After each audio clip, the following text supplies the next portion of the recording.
जय श्री राम, जय श्री महाकाल। साप्ताहिक मार्केट अपडेट में एक बार फिर आप सबका बहुत बहुत स्वागत है। करंटली पंजाब में हूँ और जिस हिसाब से पंजाब में ठंडी है भाई साहब हालत तो थोड़ी बहुत टाइट हुई है। वैसी ही हालत टाइट हुई है जैसी अभी मार्केट की है। मार्केट की हालत अभी गंभीर है। सबसे इम्पोर्टेंट खबर ये है कि जो निफ्टी ने अपने लेवल्स तोड़े हैं वो लेवल्स टूटने नहीं चाहिए थे, जो कि खतरनाक हो गया। पिछले हफ्ते जिस हिसाब से मार्केट ने क्लोजिंग दी थी, वो मार्केट की क्लोजिंग बहुत ज़बरदस्त थी, कोई डाउट ही नहीं था। सिर्फ एक कैंडल और चाहिए थी हमें ब्रेकआउट के लिए, और वो बढ़िया बनती भी दिख रही थी। और कहाँ से डोनाल्ड ट्रंप साहब बीच में आए और भाई साहब ने सीधी हालत टाइट कर दी।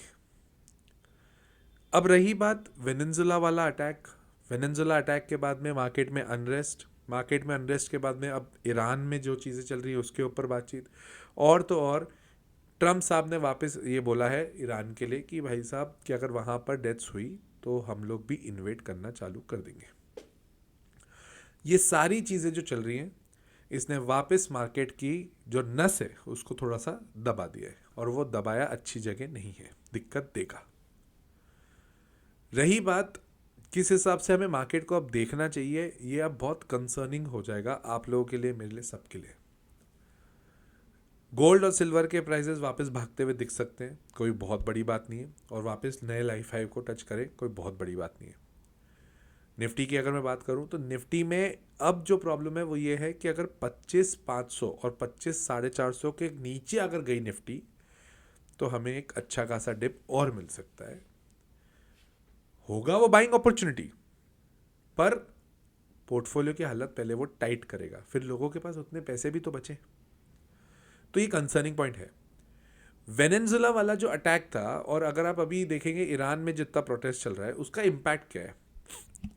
ईरान में जब तख्ता पलट होता है ना, तो तख्ता पलट अभी तक के इतिहास में दो कंडीशन के साथ होता है। पहली कंडीशन ये होती है कि ईरान में, सॉरी नॉट इराक में, ईरान में सबसे पहले ये लोग इकोनॉमी को हिट करते हैं, जो हो चुका है वहाँ पे। अब एज ऑफ नाउ वहाँ पे इन्फ्लेशन आसमान फाड़ चुका है भाई साहब, वहाँ की करेंसी की वैल्यू खत्म हो चुकी है। तो ये बहुत बड़ी कंसर्निंग पॉइंट है। और जब इस तरह का इकोनॉमिक इशू चलता है तो लोग परेशान होते हैं, लोग इरिटेट होते हैं, लोग फ्रस्ट्रेट होते हैं, लोग सड़कों पे आते हैं। और अब ऐसे में जब आपके पास तड़का लगाने के लिए जो ऑपोजिशन वाला बंदा है, जो ऑपोजिशन मतलब जो चाहता है तख्ता पलट हो, वो अगर अमेरिका के साथ बैठा हुआ हो तो ऑटोमेटिकली तख्ता पलट होने के चांसेस और बढ़ जाते हैं। तो ये जो चांसेस बढ़ते जा रहे हैं इन सब चीज़ों को लेके, ये मार्केट में क्रिएट करेगा अनरेस्ट, जो कि कर चुका है। स्टेप वाइज बात करें तो अब इकोनॉमिक इशू हुआ है, इन्फ्लेशन का इशू है, लोग दंगे करने लगे हैं, लोग आगे बढ़ के काम कर रहे हैं। इनफैक्ट जो ऑपोजिशन है, जो ईरान के जो पहले रूलर हुआ करते थे, उनके जो फैमिली के जो लोग हैं, उन्होंने ये ट्वीट करना चालू कर दिया है कि जो आपने फ्राइडे को किया हो सैटरडे संडे को भी कंटिन्यू करो, और जो कि हो भी रहे। तो इससे होगा क्या, अनरेस्ट होगा, डेथ्स होंगी, दंगे होंगे, और इसके बाद में फॉरेन की जो ताकतें हैं उनको इन्वेड करने का एक बढ़िया मौका मिल जाएगा। होगा ये कि 2-4 दिन तक इसमें बहुत ज़्यादा उथल पुथल चलेगी, और आगे न पीछे जाके वॉर की सिचुएशन क्रिएट होगी, और वहाँ पर तख्ता पलट किया जाएगा, जो पहले भी बहुत सारी कंट्रीज के साथ किया है। और ये नॉर्मल ट्रेंड है मॉडर्न हिस्ट्री का। हमें क्या करना है, हम मार्केट को किस तरह से देखें। तो पहली चीज़, एक बार वेनेजुला के ऊपर वापस अपन देख लें। वेनेजुला के पास अभी अमेरिका बोल रहा है कि हमारी जो कंपनीज हैं वो कंपनीज अब वेनेजुला जाएंगी, और वेनेजुला में जाकर वो लोग अपनी वाली जो कंपनी या कंट्रीज में जो कंपनीज की हालत टाइट हुई है उसको रिवाइव करेंगे। तो अगेन बिजनेस वाइज वहाँ पे बढ़ने के चांस बन गए।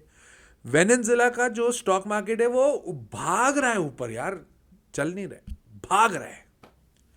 तो सिचुएशन बहुत डिफरेंट हो चुकी है वर्ल्ड मार्केट में, इसको प्लीज़ ध्यान से समझिएगा। अब आ जाते हैं हम लोग अभी के लेवल पर, जो हमारे लिए, हमारे मार्केट के लिए इंपॉर्टेंट है। लेवल वाइज बहुत सारे स्टॉक्स ने स्टॉप लॉस हिट कर दिया होगा, और मैं मान रहा हूँ कि आप लोग उधर से बाहर आ चुके होंगे। एज ऑफ नाउ मार्केट में 1 महीना मेरे हिसाब से एंटर करने की ज़रूरत नहीं है। मत एंटर करो। क्या ज़रूरत है अभी एंटर करने की? अगर स्टॉप लॉस हिट हो गया है तो इट्स ओके, कोई दिक्कत की बात नहीं है, बट बहुत लोगों के स्टॉप लॉसेस हिट नहीं होंगे जो लोगों ने लगाए नहीं हैं। तो रिलायंस ने स्टॉप लॉस हिट कर दिया है, जो अपना स्टॉप लॉस था, अपना चाहते थे कि 1600 के ऊपर ही कंटिन्यू रहे। पिछले हफ्ते जब हम साप्ताहिक मार्केट अपडेट में बात करते हैं, हम बोल रहे थे ये बस कंटिन्यू रहे, बस कंटिन्यू रहे और कुछ भी नहीं करे।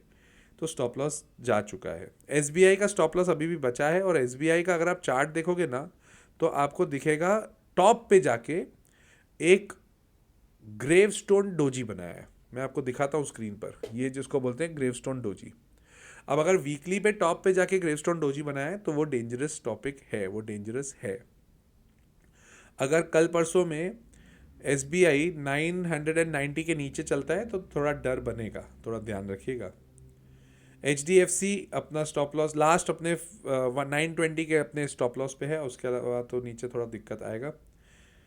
उसके अलावा हम बात करें ICICI बैंक, पहले बहुत अच्छा चल रहा था बट लास्ट मोमेंट पे ICICI बैंक ने धोखा दे दिया। फ्राइडे को अगर ICICI बैंक इतना नहीं गिरता तो बैंक निफ्टी इतनी नहीं गिरती। ठीक है, TCS अपने लेवल पर जैसा चल रहा है चलने दो, 2800 का उसका स्टॉप लॉस है। तो नैल्को की अगर मैं बात करूं तो नैल्को में आपको कुछ भी दिमाग नहीं लगाना है, 320 का स्टॉप लॉस लगाना है। इनफैक्ट 330 का भी लगाओगे तो कोई दिक्कत की बात नहीं है, बढ़िया चल रहा था, कोई दिक्कत ही नहीं है।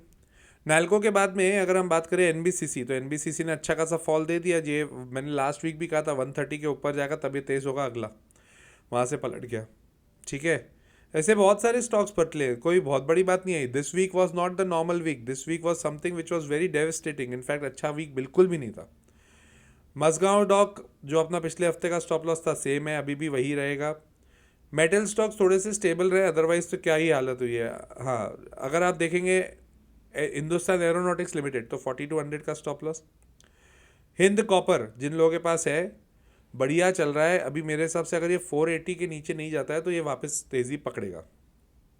ठीक है, IEX पहले 10 दिन पहले 2-3 दिन बहुत तेज़ी से बढ़ा, फिर नीचे आया, वो सब इन न्यूज़ के चक्कर में गए।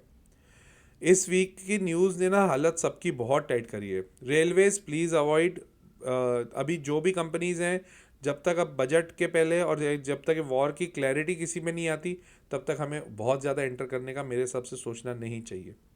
वारी एनर्जीज अपने स्टॉप लॉसेस खा चुका है। 2860 का स्टॉप लॉस था, मैंने लास्ट टाइम भी आपको बताया था, वो क्रॉस हो चुका है। स्टॉप लॉस अगर हिट हो गया है तो आपको अवॉइड करनी पड़ेगी सिचुएशन, और मेरा सजेशन ये रहेगा कि अभी 1-2 हफ्ते मार्केट को सिर्फ देखो।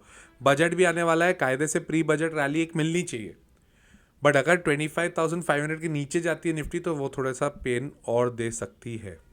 तो प्लीज़ ध्यान रखिएगा, और अगले हफ्ते मिलता हूँ। थोड़ा सा इस हफ्ते ध्यान रखिएगा, पिछले हफ्ते के मुकाबले इस हफ्ते बहुत ज़्यादा न्यूज़ हो गई। जिस हिसाब से डोनाल्ड ट्रंप ने चीज़ें करी उस हिसाब से बहुत हालत टाइट हो गई है मार्केट की, otherwise market was very good. ठीक है ना, बट कोई बात नहीं, मार्केट है, हमें अपने डिसीजंस अकॉर्डिंगली लेने हैं, स्टॉप लॉसेस बराबर रखने हैं। मिलता हूँ अगले वीडियो में, अगले हफ्ते साप्ताहिक मार्केट अपडेट में। टिल देन, जय श्री राम, जय श्री महाकाल।